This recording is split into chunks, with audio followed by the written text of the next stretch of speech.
kho vel ka khwal zina rama hiya swalna chitin reng ten kanun alwa khatri ma se lalli swa ka hu chinna zo kam ni shring lui chu khen be in a om ta ring ta kim lalli swa i toy moi mu ma fanga tuanun na ni kan si karil ru ka taksa ka tharau ya sanam tu lalli su mai che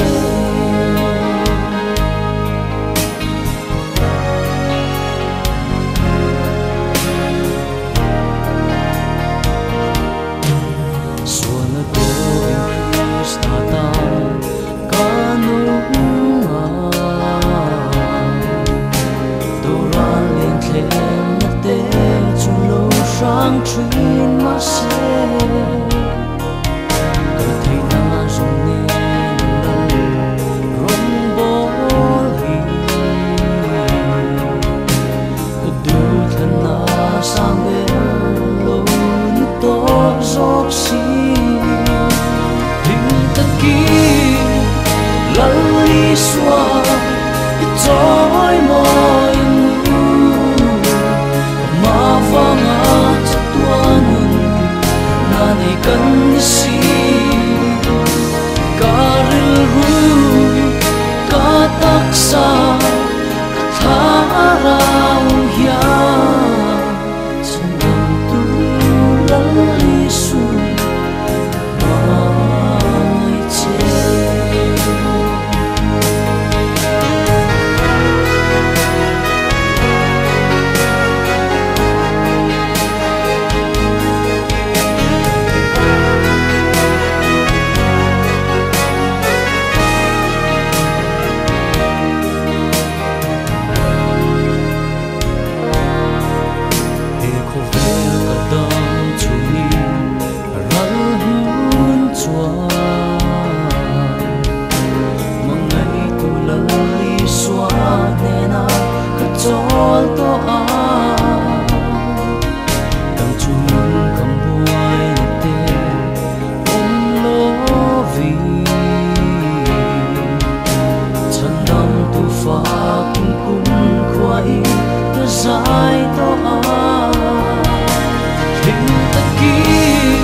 mai che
of his love.